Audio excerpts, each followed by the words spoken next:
दोस्तों नमस्कार।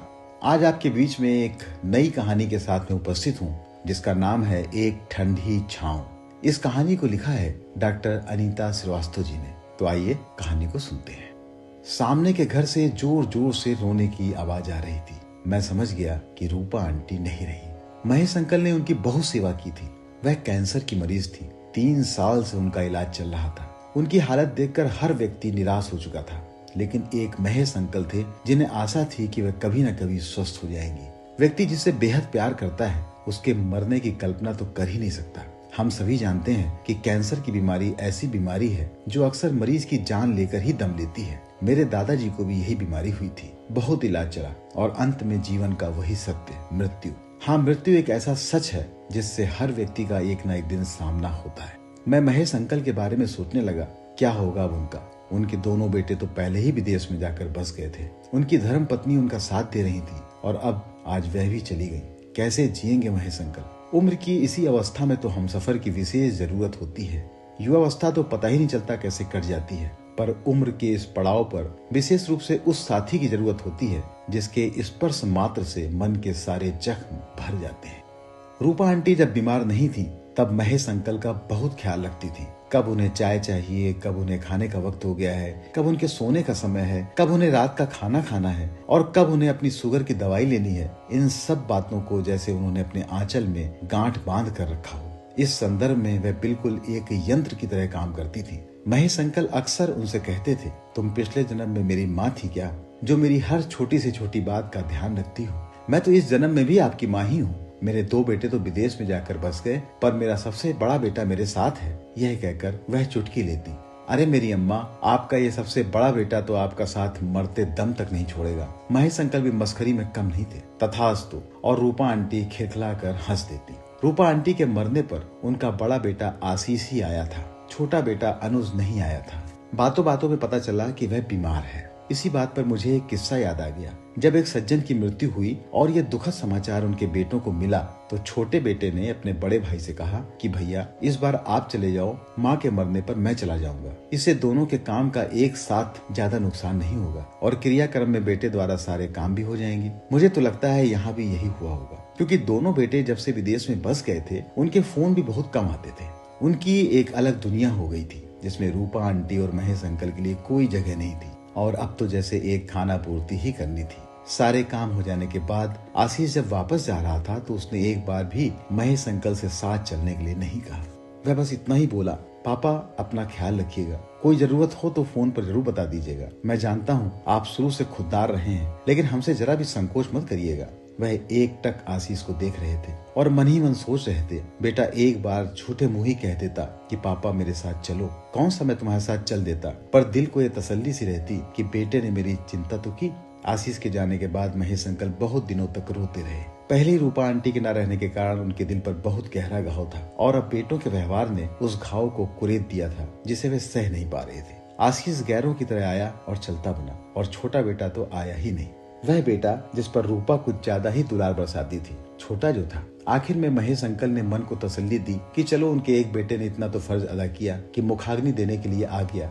अगर वह भी नहीं आता तो वह क्या कर लेते। मैं जब भी महेश अंकल से मिलता उनसे जरूर कहता कि मेरे लायक कोई काम हो तो जरूर बताइएगा, आप अकेले परेशान मत होइएगा। और वे हंस कर कहते, हाँ बेटा, तुम्हें नहीं बताऊंगा तो किसे बताऊंगा, तुम लोग जो मेरे आसपास हो वही तो मेरे लिए सब कुछ हो। यह कहकर वे अपनी गीली आंखें पोंछने लगे थे। 5-6 महीने तक वे बहुत उदास रहे। ऐसा लग रहा था कि जैसे वे डिप्रेशन में चले गए हैं, क्योंकि बात बात पर वह रो देते थे और कभी तो हिचकियां लेकर इस तरह रोते कि उनको रोता देखकर सबकी आंखें नम हो जाती थी। एक आध बार मैंने उन्हें मनोरोग चिकित्सक के घर से बाहर निकलते हुए भी देखा था। मैं उनके प्रति बहुत चिंतित हो उठा था, पर उनके लिए दुआ के अतिरिक्त कुछ कर भी नहीं सकता था। धीरे धीरे समय बीतता गया और महेश अंकल अपनी दिनचर्या में ढल गए। सुबह पार्क में टहलने जाना, वापस आकर कुछ समय अपनी छोटी सी बागवानी की देखभाल करना, कुछ किताबें पढ़ना, दोपहर का भोजन करना, थोड़ा दिन में आराम करना, फिर शाम की चाय पीने के बाद थोड़ा अपने ही लान में टहलना और अपने 2-3 मित्रों के साथ बैठकर बातें करना। रात को भोजन के उपरांत घड़ी की सुई जब 10 बजाती तो वह सोने चले जाते। एक दिन शाम को मैंने देखा महेश अंकल के घर उनके ही उम्र के 8-10 व्यक्ति इकट्ठा हो रहे थे। मुझे थोड़ी चिंता हो गई, लेकिन बाद में उनके घर से हंसने हंसाने की आवाजें आ रही थी तो मैं किसी भयावह आशंका से विमुक्त हो गया। फिर तो यह रोज का कार्यक्रम हो गया। पता चला कि महेश अंकल ने सीनियर सिटीजन क्लब खोल लिया है। वैसे तो महेश अंकल पार्क में ही अपने मित्रों से मिल लेते थे और वहीं बैठकर दुनिया भर की बातें करते थे। कभी धार्मिक, कभी राजनीतिक, कभी पारिवारिक टॉपिक पर खूब बहस होती थी। यह सिलसिला तो चलता ही था, पर यूं शाम को रोज इकट्ठे होना, क्या करते होंगे ये बूढ़े लोग, आखिर कितनी बातें करते होंगे। मन में न जाने कितने प्रश्न उठने लगे, लेकिन इन सब का जवाब महेश अंकल ने दे दिया। उनसे मुलाकात होने पर वह बोले, बेटा हमने अपने क्लब के माध्यम से अपने ही उम्र के लोगों की मदद करने का निश्चय किया है। यही नहीं, हम सामाजिक सेवा का भी काम करेंगे। अब हमारी जितनी भी उम्र बची है, उस उम्र में हम दूसरों के लिए जीना चाहते हैं, दूसरों का सहारा बनना चाहते हैं। बेटा तुमने वह गाना तो सुना ही होगा, तुम बेसहारा हो तो किसी का सहारा बनो। यह कहकर वह हंस दिए थे। महेश अंकल ने एक काम बहुत समझदारी का किया था कि उन्होंने भावुक होकर अपने दोनों बेटों को अपनी संपत्ति नहीं सौंपी थी। रूपा आंटी तो अक्सर कहती थी कि हमारे बाद तो सब बेटों का ही है, तो क्यों न जीते जी ही इनके नाम कर दें। जब हम इस संसार से जाएंगे तो तसल्ली से जाएंगे कि हमने अपने कर्तव्य पूरे कर दिए हैं। महेश अंकल का एक ही जवाब होता कि जब हम जाएंगे तो हमारे हाथ एकदम खाली होंगे, हम अभी से खाली हाथ क्यों हो जाएं। उनका क्लब औरों को भी यही शिक्षा देता कि जब तक जीवन है तब तक आर्थिक रूप से मजबूत रहो, इमोशनल होकर अपनी संपत्ति अपने बच्चों के नाम मत दो, क्योंकि उनके बदलते ही तुम सब उनके मोहताज हो जाओगे। जब तक जियो आर्थिक रूप से मजबूत होकर जियो। जिस पैसे को हमने बहुत मेहनत से जोड़ा वह बुढ़ापे में अगर हमारे काम नहीं आया तो उस पैसे का क्या अर्थ। अपने दोनों बेटों के मोहताज नहीं होने के कारण ही महेश अंकल अपने डिप्रेशन से बाहर निकल पाए थे और समाज के लिए कुछ करना चाहते थे। उनके इस क्लब में कई ऐसे बुजुर्ग भी थे जो छड़ी लेकर चलते थे। मैंने सोचा ये भला कितनी समाज सेवा कर सकेंगे, पर दिमाग में यह भी ख्याल आया कि चलो अच्छा ही है, कम से कम अपने गम से तो निजात पा ही लेंगे।